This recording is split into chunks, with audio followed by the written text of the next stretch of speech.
Quem é Lígia Fagundes Telles? Nascida na capital paulista em 19 de abril de 1923.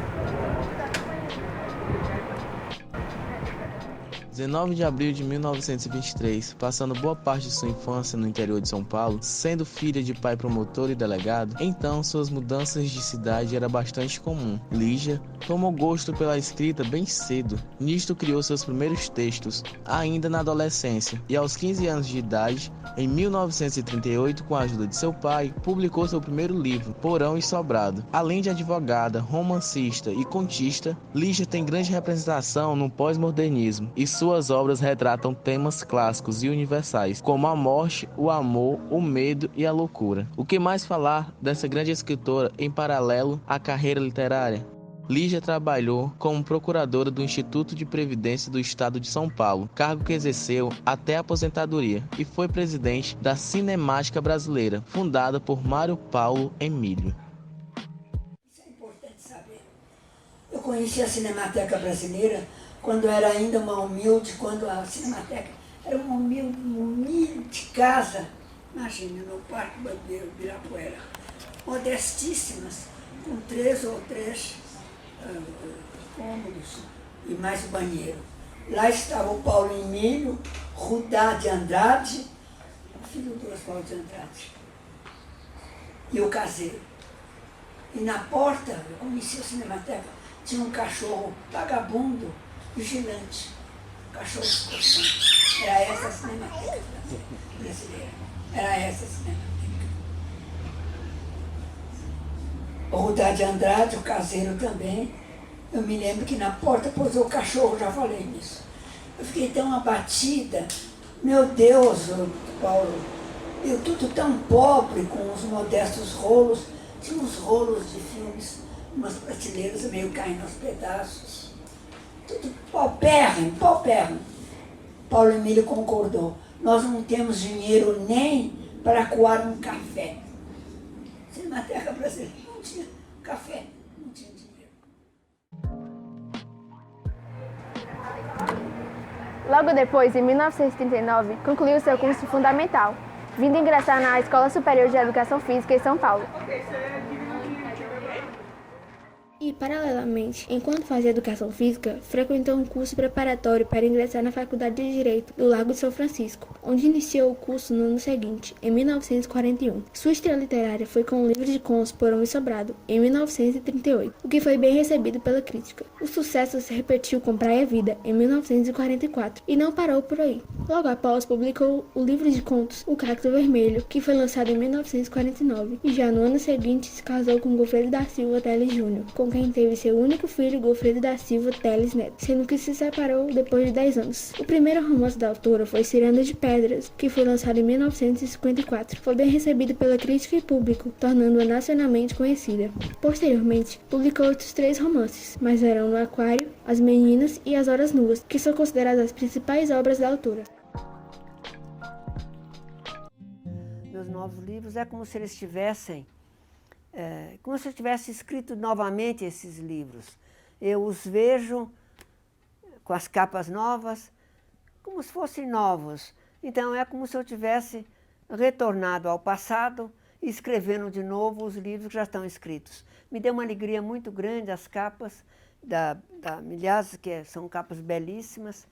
Também eu fiz a revisão, até acrescentei no meu romance As Meninas um trecho novo, que imagine, depois de tantos anos que eu escrevi As Meninas, de repente eu descobri que eu tinha que pôr uma coisinha lá. 3 ou 4 linhas. Taquei. Ah, que felicidades. Pronto, limpei a barra. Vencedoras de 3 prêmios Jabutis e outros internacionais, como o Prêmio Camões de Portugal em 2005, a escritora brasileira Lígia Fagundes Telles finalmente foi indicada ao Prêmio Nobel de Literatura aos 92 anos. A escritora Lígia Fagundes Telles, conselheira vitalícia da Fundação Padre Anchieta, foi indicada ao Prêmio Nobel de Literatura. Um mundo perdido. Os amores perdidos. Foi uma decisão unânime da União Brasileira de Escritores que aponta que ela é a maior autora viva do país. Lígia Fagundes Telles, de 92 anos, começou a escrever aos 15. Eu me lembro da minha juventude, trago de volta a minha juventude, justifico minha juventude pelo meu trabalho. Tem um currículo extenso de obras que inclui As Meninas, Ciranda de Pedra e As Horas Nuas.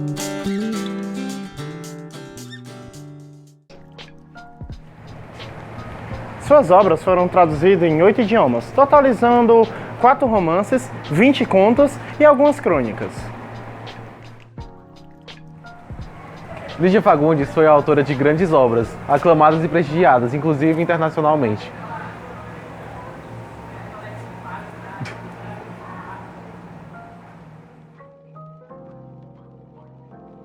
Lígia Fagundes foi autora de grandes obras. Suas 10 principais obras são Ciranda de Pedra, um romance de 1954, Verão no Aquário, um romance que levou o Prêmio Jabuti em 1965, Antes do Baile Verde, Contos, de 1969, As Meninas, romance que levou o Prêmio Jabuti em 1974, A Disciplina do Amor, um livro de contos, de 1980, Mistérios, outro livro de contos, de 1981, As Horas Nuas, um romance, de 1989, A Noite Escura e Mais Eu, contos, de 1995, Pomba Enamorada, ou Uma História de Amor e Outros Contos Escolhidos, um livro de contos, de 1999, e A Invenção e Memória, coletânea de contos que levou o Prêmio Jabuti em 2001.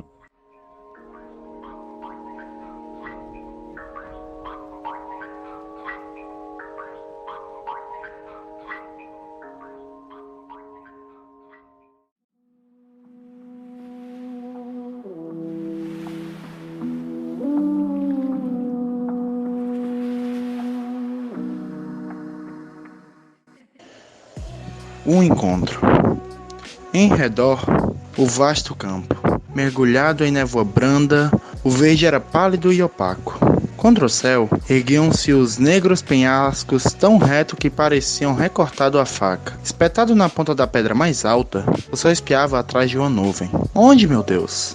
Perguntava a mim mesma. Onde vi esta paisagem? Numa tarde assim igual, era a primeira vez que eu pisava naquele lugar. Nas minhas andanças pelas redondezas, jamais fora além do vale. Mas nesse dia, sem nenhum cansaço, transpus a colina e cheguei ao campo. Que calma e que desolação, tudo aquilo. Isso estava bem certo. Era completamente inédito para mim. Mas por que então o quadro se identificava em todas as minúcias a uma imagem semelhante lá nas profundezas da minha memória? Voltei-me para o bosque que se estendia à minha direita. Esse bosque eu também já conhecera, com sua folhagem cor de brasa dentro de uma névoa dourada. Já vi tudo isso, já vi... Mas onde? E quando? Fui andando em direção aos penhascos, atravessei o campo e cheguei à boca do abismo, cavado entre as pedras. Um vapor denso subia com um hálito daquela garganta, de cujo fundo insondável vinha um remotíssimo som de água corrente. Aquele som eu também conhecia. Fechei os olhos, mas se nunca estive aqui, sonhei foi isso? Percorri em sonhos este lugar e agora o encontro palpáveis, reais? Por uma dessas extraordinárias coincidências, teriam antecipado aquele passeio enquanto dormia? Sacudi a cabeça. Não, a lembrança, tão antiga quanto viva, escapava da inconsciência de um simples sonho. Questão 1. A frase, já vi tudo isso, já vi, mas onde? O uso da reticência sugere A. Impaciência, B. Impossibilidade, C. Incerteza, D. Irritação ou E. Inquietação. Da questão 1, a resposta é a C, pois o uso das reticências dá a ideia da dúvida da autora, demonstrando incerteza sobre o local. Podemos inferir que o trecho enquadra-se como sendo A. Descritivo, B. Narrativo, C. Científico, D. Dissertativo ou E. Jornalístico. A segunda questão, a resposta é A. A autora detém-se em vários aspectos descritivos do ambiente, fato comprovado pelo grande número de adjetivos e locuções adjetivas. Terceira questão. O sol espiava atrás de uma nuvem.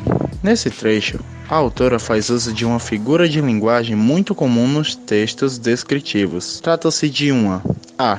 Hiperbato, B. Assonância, C. Metáfora, D. Catácrase, E. Prosopopeia. Questão número 3. A resposta é a E. A prosopopeia, também chamada de personificação, consiste na atribuição de características humanas e animais ou seres inanimados, caso em que a expressão se enquadra.